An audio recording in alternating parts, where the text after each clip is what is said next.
beautiful friends in souls. Welcome back to my YouTube channel. If you're new, welcome and thank you for being here.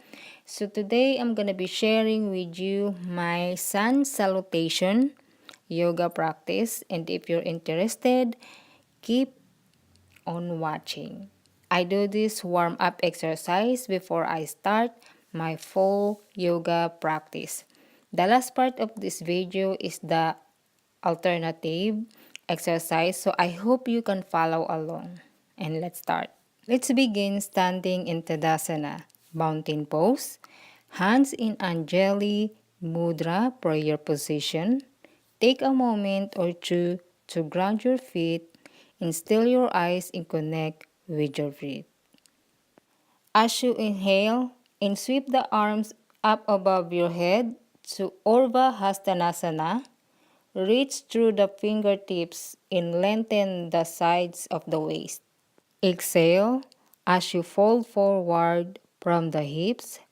Bend your knees if necessary. Rest your hands beside your feet. Look towards the knees, relaxing your head. Inhale as you lift your torso halfway, looking forward, lengthening your spine. Forward so your back is flat. Keep your fingertips on the floor or bring them to your shins.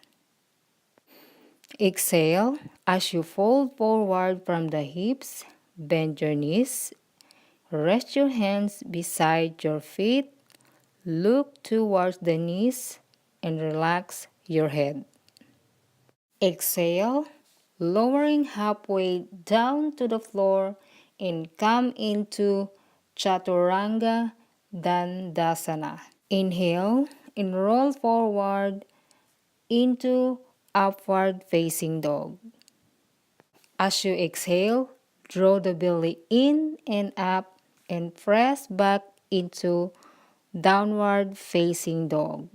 Ground your hands and feet into the floor and press the tops of the thighs back. Extend the whole spine and take 3 long deep breaths. Step your right foot and then the left foot forward. Inhale as you lift your torso halfway, lengthening your spine forward so your back is flat. Keep your fingertips on the floor or bring them to your shins. Standing forward fold, Uttanasana. Exhale as you fold forward from the hips. Bend your knees. If necessary, rest your hands beside your feet. Look towards the knees and relax your head. On an inhale, bring your arms over your head, sideways, palms, and look up towards your hands.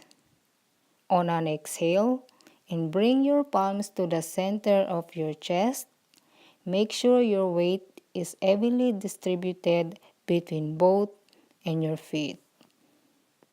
Take a few moments to center and reconnect to your breath before doing the whole sequence on the other side.